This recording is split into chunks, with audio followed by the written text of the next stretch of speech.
اللهم صل على سيدنا ومولانا محمد وعلى آلہ وصحبہ وبارک وسلم۔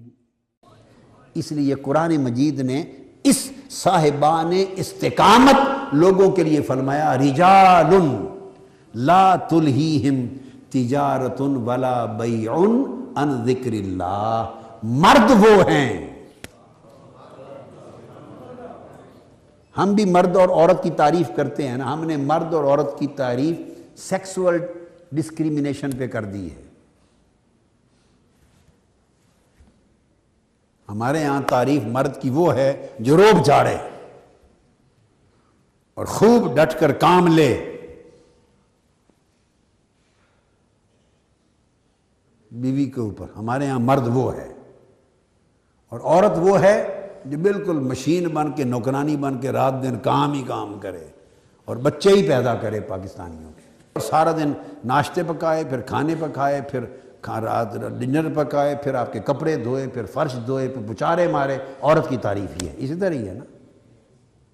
ایک یہ بھی تعریف ہے ہماری، ایک سوفسٹیکیٹڈ لوگ ہیں، اخلاق والے، تہذیب والے، تعلیم یافتہ، ان کی تعریف برائیوں کو نکال کے اور تعریف ہے، وہ بطور سیکس کے لیتے ہیں، مرد ہے یہ عورت ہے، جنس ہے، ٹھیک ہے۔ ایک تعریف مرد کی قرآن سے بھی دے رہا ہوں۔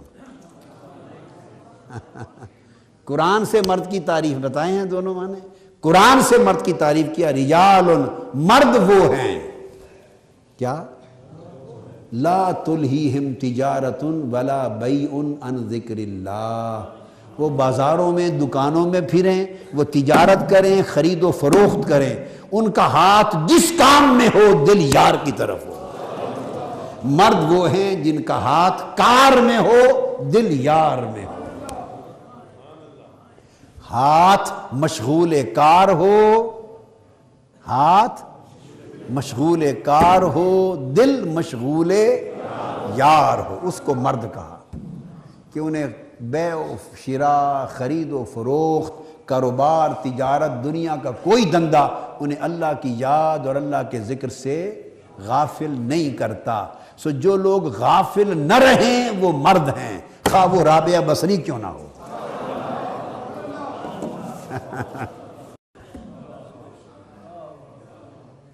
جو غافل نہیں، جو غفلت سے نکل گئے، جو غفلت سے نکل گئے، اور جن کا ذکر دوامی ہو گیا، اور جن کا حال مقامی ہو گیا، مقام پہ پا گئے، وہ مرد ہیں، خواہ نام رابعہ بصری کیوں نہ ہو۔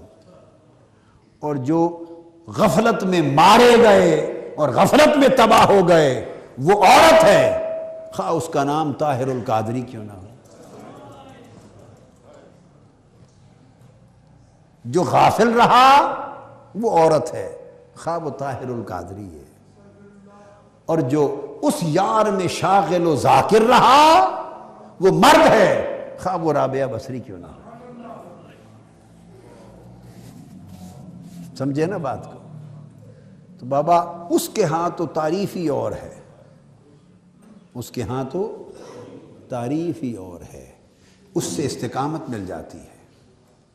جو دم غافل سو دم کافر، استقامت میں جب لوگ آ جاتے ہیں ان کا دم غافل ہوتا ہی نہیں ہے، تو مگر یہ سمجھ لیں کہ ان کی غفلت اور ان کا ذکر وہ ہجوم خلق اور خلوت سے متعلق نہیں ہوتا۔ الصلاة والسلام علیک یا سیدی یا رسول اللہ وعلى آلك وأصحابك وأهل بيتك يا سيدي يا حبيب الله